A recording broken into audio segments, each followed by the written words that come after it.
Let's go back to 1 Samuel. If you've got a church Bible, we'll be on page 266 through to 269 to 270. And we're going to consider all three of these chapters over the course of the evening. What is it that makes God's people different? What would you say if someone asked you that question? I think there would be many good answers to that question, many right answers. But I think if you asked David at this stage in his life, he would have said that being God's man means waiting for God's kingdom. Being God's man means waiting for God's kingdom. And that's what we're going to see whenever we look at David's life, the things he says and does, and his whole attitude tonight. He is waiting for God's kingdom. You see, a first-time reader of 1 Samuel, working their way through the book, would expect David to be king by now. He's been anointed clearly by God through Samuel. He has beaten the big, fierce enemy, Goliath. He's become famous. The stage is set for him now to be crowned as king and ruler. But 10, 11, 12 long chapters later, he's not king yet.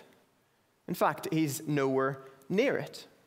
What is going on? I suppose it does make for a good story, doesn't it? The rightful king in hiding, on the run, narrow escapes, bravery, followed by his band of outcasts and misfits. But in reality, this is a man, yes, he's doing those things, but he is weak. He is afraid. He's in hiding. David isn't even in control of his own life, never mind a whole kingdom. Instead, he is waiting for God's kingdom. And waiting can be difficult, can't it? It can feel like a long and painful time. Whether it's waiting in a restaurant as everyone else's food comes out and you look jealously and want yours, or counting down the days until your next holiday because work is difficult, or recovering from surgery or from being unwell. Wait can be painful for us. And so it would have been for David. In fact, the whole book of 1 Samuel has been about waiting for God's kingdom to come in, hasn't it? The theme of God's anointed one has been there from the start, and God's made it clear that his anointed one will come and will reign in his name. Do you remember Hannah's song right at the start? Let me read you a few verses from her song that remind us of this theme. This is from 1 Samuel 2. The Lord brings death and makes alive. He brings down to the grave and raises up. He humbles, he exalts. He raises the poor from the dust and lifts the needy from the ash heap, makes them inherit a throne of honor. The Lord will judge the ends of the earth. He will guard the feet of his faithful servant. And in the end, he will give strength to his king and exalt the horn of his anointed. You see, Hannah was able to see that there will be ups and downs on the way, but in the end, God's king, God's anointed, will be lifted up.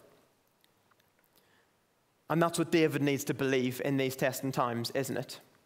And as we look at these stories and we look at David, I think we're going to see that there's three truths that David believes that help him get through this tough wait. Firstly, he remembers that the Lord is in control. The Lord is in control all the time. Secondly, he sees and he knows that the Lord will judge. Thirdly, he remembers that the Lord rescues and rewards his people. And as we look at what happens and what's said, we'll see those different truths being brought to the surface over and over. And so if we remember the reading that Bernard gave us, we saw that David refused to kill Saul in the cave when the opportunity came. That was chapter 24. And then in chapter 25, he nearly killed Nabal, who was a farmer who had disrespected him. That's 25. And then in 26, he had another opportunity to kill Saul, his enemy, in his own tent, but this time, again, he didn't take the chance. So each time we'll look at what's happening, and then we'll look at the words that are spoken to help us understand what David is thinking and how he is waiting for God's kingdom to come. So firstly, chapter 24, David and Saul. We see from the very start that David is on the run. There has been a short break when Saul had to go and deal with some Philistines, but as soon as he's done that, he's back on David's tail. And he's getting close, very close. You see, at the start of chapter 24, David and his men are hiding in the back of a cave, and Saul goes in to attend his needs. That's the way it puts it in our version. You can interpret that as you please. Of all the caves in the land, this is the one that Saul goes into. Clearly, God is at work here. Surely God has caused this to happen. And that's what David's men think, and that's what they say to him. This is a God-given opportunity, they say to David. He's your enemy. He's trying to kill you. You go kill him first. Is it a God-given opportunity? David wonders. Is it a test to see how loyal he is to Saul, who is currently the one who God has put on the throne? How tempting it must have been for David to go and kill Saul there. You might think, yeah, it's risky because Saul has 3,000 of Israel's finest troops outside, but David does know that God is on his side.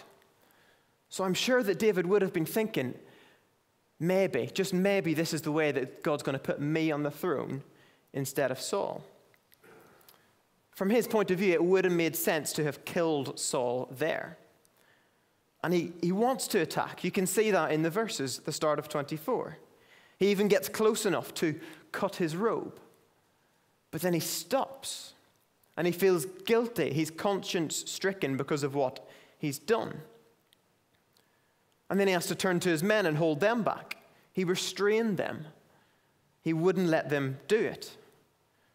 You've got to feel for David's men here, don't you? Because they were like him. They were waiting for him to be on the throne so they could come out of hiding, so they could come out of suffering and being on the run. And they thought, here's our chance, but David, the anointed one, isn't going to take it. This will have been difficult for them to have accepted. And so at David's command, they let Saul walk out of the cave and into the safety of his 3,000 men. What has David been thinking during this event? Maybe he was a bit confused. Maybe, as we said, there was a debate going on in his mind about what was the right thing to do. You see, he could see a way of achieving God's will.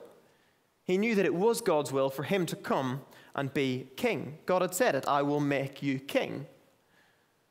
But David knew God's word well, and he knew that God also says, do not murder. Can you see the tension that David had in this situation? He might have been wondering, can I be disobedient now because it'll work out for the greater good? To him in that moment, being obedient didn't seem to make much sense. Unless, that is, he was willing to wait for God's timing. You see, this is a great example of faith, isn't it? Being obedient didn't make much sense, but David said, I know the right thing is not to murder Saul, so I will wait and let God provide a way. Have you ever thought in your life that being obedient to God's word would make things worse or cause suffering? David knew that that was the case here. He would have to go on waiting, go on suffering, if he did God's will in this moment. He might have recognized that it was a test of his faithfulness towards God. And in the end, he passes it because he's willing to suffer, willing to wait for God's timing. You see, David didn't want to grasp the kingdom. If you're a Christian, like David, you can wait and look forward to God's kingdom, which will come in. We're promised that he will bring us an inheritance that will never spoil, fade, or perish. We're told that in 1 Peter chapter 1, and similar things throughout the Bible. David was willing to wait, even if it meant suffering. Are we? And so Saul is now in the safety of his 3,000 troops, and David comes out and has a speech for him. He wants to explain what's going on, and I think this is where we really see what David is thinking. If we look at verse 6, where David holds his men back, he recognizes, doesn't he, that God is in control. God has put Saul in this cave. He is testing David. And David mightn't have understood why Saul should still remain king. God's choice to keep him as king mightn't have made much sense to David, but in the end, he was willing to submit to that, rather than to snatch at the kingdom himself. In verse 10, he knows he's being tested, but he's willing to wait. Maybe we can see our temptations, our tests in the same way. Know that God might be testing us and giving us a chance to prove our faithfulness. He knew that God was in control even of this little situation. All the details, God's in control. David knew that. He also saw that the Lord judges. He remembered that the Lord judges. We see that in verse 12, because he says he's willing to leave judgment in God's hands. David knows the verdict against Saul, and perhaps he would like to bring that verdict on him himself, but he's willing to leave judgment in God's hands. And he also remembers that the Lord is the one who rescues and rewards his people. Have a look at verse 15. In the same way, he leaves his own rescue to God. David's in a tricky situation, and he might have been tempted to have thought, I know the way out. I know how to escape. I know how to save myself. But instead he said, no, I also know what faithfulness is and obedience is in this situation. And obedience means to keep on waiting, to keep on suffering. He could have made a quick rescue for himself, maybe out of the cave, but he knew that real rescue ultimately has to come from God. So in David's speech, he has remembered that the Lord is in control. He's remembered that the Lord will judge fairly. And he's remembered that the Lord will rescue his people and will reward them for proving that they're faithful to him. And even Saul, listening to this, listening to what David says, he learns, doesn't he? And he starts to bring God into his thinking as well.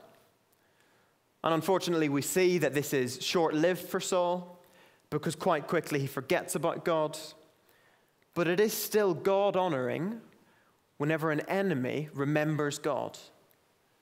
And that's what David did for Saul here, even if Saul didn't remember God for much longer. Saul saw that David's mercy towards him, his kindness towards him, proved that he would make a good king. And so again, Saul could see that God was in control of what was going on and would put David on the throne. And in a way, he even surrenders, doesn't he? He asks for mercy. He asks that David won't wipe out him and his family. But unfortunately, Saul isn't willing to take the crown off his head. He should have known at this stage that the time is now here for David to become king. I will step aside and God's new anointed one will reign. But Saul wasn't willing to give up his power. Maybe this story of David reminds us a little bit of Jesus when he is tested in the wilderness. Have a look at Luke 4 if you want to look more closely at this later. But Jesus was the anointed one, set to become God's ruler, set to become God's king, just like David. But he knew that he had to wait and he had to suffer first. In the wilderness, he was led there by the Holy Spirit. So God led him there to be tested, but it was the devil who came in and tempted him, wasn't it? He was tempted to grab the kingdom rather than to wait. He could have thought, just a little disobedience and I'll get to avoid all this suffering. But unlike David, Jesus never came close to giving in. He never came close to disobeying God and stayed completely faithful all the way through that test. So God's people, like David, need to be willing to wait for his kingdom to come, knowing that he's always in control, even now, and that he will judge in his time, and that he will rescue his people and reward his people in due time. And that takes us on to chapter 25. Here we move away from David and Saul, and we see David meeting or hearing about Nabal, a farmer. Now, at the very start of 25, we're actually told Samuel dies. The story is very much all on David now, isn't it? Everything depends on him. Will God establish his kingdom through David? The fact that Samuel's gone, it just emphasizes the suffering that David has to keep going through. He's alone in a way. How will he hear from God? He doesn't have Samuel there to turn to or to be encouraged by. And then we see that David, still in the wilderness, has been shepherding this man Nabal and his farm and his people. David's been looking after them, protecting them, just like a good anointed king should. And so it's time for harvest, and David sends 10 young men, to this man Nabal to ask for a small gift, to ask for a small tribute. It's only 10 men. Remember, David has 600, so he's not exactly asking them to have a feast for every single one of them.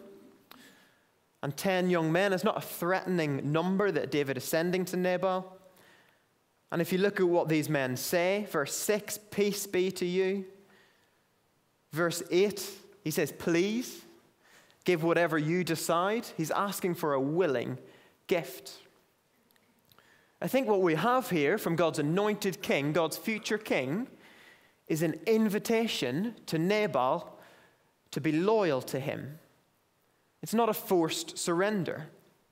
This is how David wants to reign. He wants to invite people to come and give tribute to him and to be protected by him. But Nabal completely rejects him. Nabal hates this request. He insults David. We had been warned about him being harsh and evil right back in verses 2 and 3. But is his rejection that bad? At the end of the day, Nabal hadn't asked David to protect him. It was his own stuff, wasn't it? It was his land. He had earned it. Was he allowed to just keep it himself? Wouldn't that have been fair? I think if we look at the character of Nabal, what we see is a big problem. Nabal has no awareness or no care about God's kingdom. He was an Israelite, and here he is rejecting God's anointed king. Either because he didn't know about him, which I think is unlikely considering how famous David was, and considering the fact that he calls him the son of Jesse. Perhaps it's more likely that he was rejecting him because he just didn't believe in him.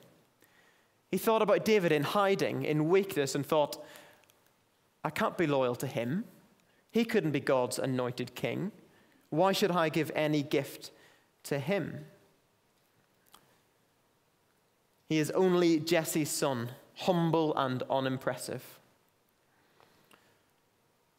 Nabal doesn't care about God's anointed one. He cares about himself. We see that in verse 11 as well. Shall I take my bread and my water and my meat?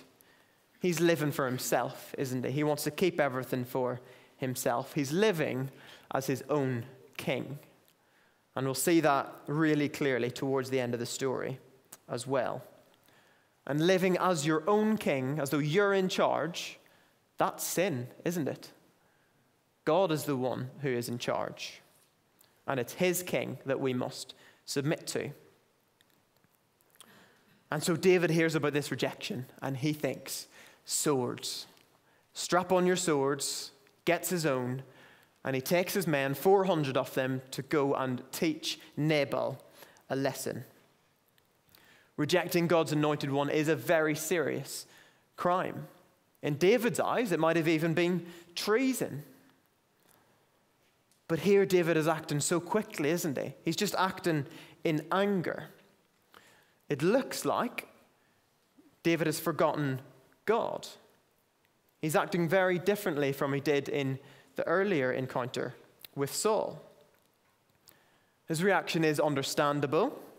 He's only human. But Israel doesn't need a king whose actions are understandable. They need a king who is perfect, slow to anger, and willing to show mercy. You see, it's one thing to be able to value the life of God's anointed one, of God's current king as Saul's one. But David doesn't seem to value the life of this ordinary, albeit evil and unlikable, fool of a man. What kind of a king would that make if he was different in his attitude towards different people? But here he is, his face is set. He takes his 400 men to go and destroy Nabal and his household.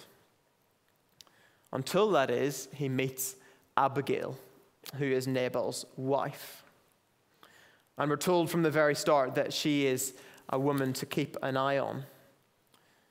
His wife Abigail, she was a woman of good understanding and beautiful appearance. And so we know from the start of this story that she's going to have something wise to say. And so when the servant warns her about what's happening, warns her that David and his men are coming, she gets a gift. Again, it's not about the quantity, it's about the fact that it's a willing gift. She brings it to David and goes to meet him. And she knows that David is God's anointed, as she says in verse 28. She sees him that way, and that's just what David wants. And her speech is just brilliant. You could preach a whole sermon on her speech. It changes everything for David because it brings God right back into the picture. It looks like for a moment David has forgotten about God's kingdom. He's forgotten about waiting for God's kingdom. He wants his own here and now. But what Abigail says to him softens him, and in the end causes him to put his sword down and show mercy to this man. And again, I think in her speech we see that the Lord is in control, the Lord will judge, and the Lord rescues and rewards. If you look at verse 26, the Lord is in control. He's the one who's preventing David from bloodshed because he sent Abigail here to hold him back. God's in control of every little detail. Verse 29, she reminds him, God will deal with your enemies. Whether it's Saul pursuing him unfairly or Nabal rejecting him arrogantly, God will deal with David's enemies. The picture is that he will fling them from a sling. I wonder if she knew about David's famous moment with a sling in front of Goliath. And finally, she reminds him that the Lord rescues and rewards. She knows, as she says in verse 28, that God will make for him an enduring house, a kingdom that will last forever. And she also says that no evil will be found in David. That's not because David himself is perfect. We've already seen his weaknesses in 1 Samuel and even tonight. But it's because God will intervene because he's in control like this. And in the end, David will be found in the bundle of the living. And I think it's helpful to remember here that for all of the experience that David's had, in the end, it's spoken word that changes his heart, isn't it? It's Abigail remembering truths about God and saying them to David that changes everything for him. We all have moments where we forget about God's kingdom. He's not even in the picture for us at times. So for one another, we can act like Abigail and remind each other that we need to wait for God's kingdom rather than to act as though we're living for ourselves. So David's anger is gone, and his patience is back. His faith is back. His willingness to wait for God's kingdom is back. And again, this is all because he has seen that the Lord is in control, even in these trying times, that the Lord will judge, and the Lord rescues and rewards. You see, Nabal acted like a king. We see that after the speech, after Abigail sees David. He's home having a feast as though he's a king. And whenever Abigail tells him what's happened, his heart becomes like a stone. And then after 10 days, God strikes him and he dies. Nabal had set himself up as a king. Do we ever get tempted to do the same thing? If we do, it might be enjoyable like his feast, but it will be very short-lived. Judgment came from God. David didn't have to wait long for judgment from God in this case. But in the end, his suffering, his being in the wilderness, had to carry on. And so he keeps waiting in the wilderness. And again, maybe this reminds us of Jesus. Remember when Jesus in Mark 8 predicts that he will be rejected and that he will suffer. He predicts this to his disciples. He tells them that even though he is the Messiah, the Christ, the anointed one, he will be rejected and even killed. And Peter, his disciple at the time, heard that and couldn't believe it. Peter thought, surely the king just becomes the king. Why the need for suffering and rejection? Why the long wait? But do you remember what Jesus said to him whenever Peter challenged Jesus? He took him to the side, and just as Abigail had to remind David about God being in control, Jesus said to Peter, "You do not have in mind the concerns of God, but merely human concerns." God's people remember God and wait for his kingdom. And so we finish with that story and move on to another encounter between David and Saul. David's still hunted, still in hiding. Saul comes after him with his 3,000 men, and David finds himself in another situation where he can take Saul's life. This time he makes his way into Saul's tent with his man Abishai, and Saul's deeply asleep, and David has a chance to kill him. Abishai wants to, but David says no. He seems very in control this time, doesn't he? He seems sure that he can trust God and wait. Despite the pressure coming at him from his own man, Abishai, God's ways might have seemed strange to Abishai, but God knew that he needed to listen to God's word and not Abishai's. And so they leave Saul alive. They only take his spear, his weapon, and his jug, which maybe represents Saul's source of life and sustenance. Paul is being stripped of his power symbolically, isn't he? And then again, David comes out and speaks to Saul. First, he challenges Abner, who has failed in his duty to protect Saul. And then he again has to prove and repeat his innocence. We see that in verse 18. He says, "Why does my Lord thus pursue his servant? For what have I done? Or what evil is in my hand?" Imagine how tiring this must have been for David. He's already proven that he's innocent, that he doesn't want to kill Saul. Being falsely accused is not pleasant. That's persecution, that's suffering. That's what David was going through. It was coming from Saul. It was probably coming from wide parts of the nation of Israel.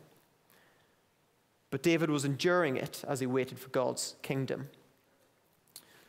And then in verses 19 to 20, he explains the suffering that he's had to go through. He's been driven away from his home. He's not been able to share in the inheritance of the Lord. Of all the people who should be able to enjoy the inheritance of the Lord, it would surely be God's anointed king. But no, he has to wait. He's missing out on God's permanent presence in the tabernacle, and on the worship that was going on, and the sacrifices that they could do to remind them of God's mercy. He asks that his blood would not fall. He knows his life is at risk and that he's far from the presence of the Lord. His wait, his suffering goes on. But again we see that the reason David's able to persevere, because he knows the Lord is in control, the Lord will judge, and the Lord rescues and rewards. Verse 23, "The Lord gave you into my hands." Again, David recognizes that this was a test from God. Things weren't just happening randomly. He trusts that the Lord will judge. This is what he said to Abishai. As the Lord lives, the Lord shall strike him, or his day shall come to die, or he shall go out to battle and perish. He doesn't know how God is going to judge Saul or when he's going to judge him, but he trusts that he will. And we should have this attitude as well. Remember what Jesus says in Matthew 5. If anyone slaps you on the right cheek, turn to them the left cheek also. This only makes sense if you trust that God is the one who will either use your mercy to soften them, or if he will instead, in time, judge them as they deserve. Standing up for yourself here and now is so important in the eyes of the world. But should it be for Christians who are waiting for God's kingdom? Or should we be willing to wait? David trusts God to judge. And the Lord rescues and rewards. A really powerful verse again, 23. May the Lord repay every man for their righteousness and faithfulness. God knows that in time he will be glad that he has waited for God's kingdom and not tried to set up his own here and now. Verse 24 as well, he knows that the Lord will value his life and deliver him in the end from all trouble. The Lord is in control, the Lord judges, the Lord rescues and rewards. And again, Saul reacts to what David says. He seems to understand it, but again, like Nabal, he's not willing to bend the knee. He's not willing to stop being king. What's our attitude like in this respect? Are we willing to say, God's anointed is our king? I don't want to reign myself. Again, we're reminded of Jesus. He was willing to suffer before becoming king. Right in the heat of his intense suffering, when he's about to be arrested and Peter gets a sword out to fight for him, Jesus says, "Put your sword away. Do you think I cannot call on my Father and he will at once put at my disposal more than 12 legions of angels?" Jesus knew he had to wait. And as he says in Luke 22, this is your hour when darkness reigns. But Jesus knew that after that wait, after the darkness, as God's anointed one, his time to reign would come. Maybe you remember those famous verses in Philippians 2. After being obedient to the point of death, even death on a cross, God exalted Jesus to the highest place. Or in Hannah's words, back in Hannah's song at the start of 1 Samuel, God will give strength to his king and exalt the horn of his anointed. So David was willing to wait for God's kingdom to come.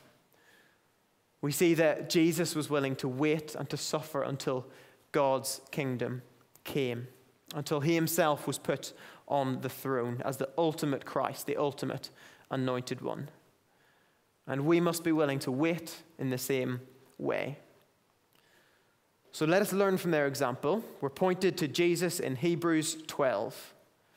Let us run with perseverance the race marked out for us, fixing our eyes on Jesus, the pioneer and perfecter of faith.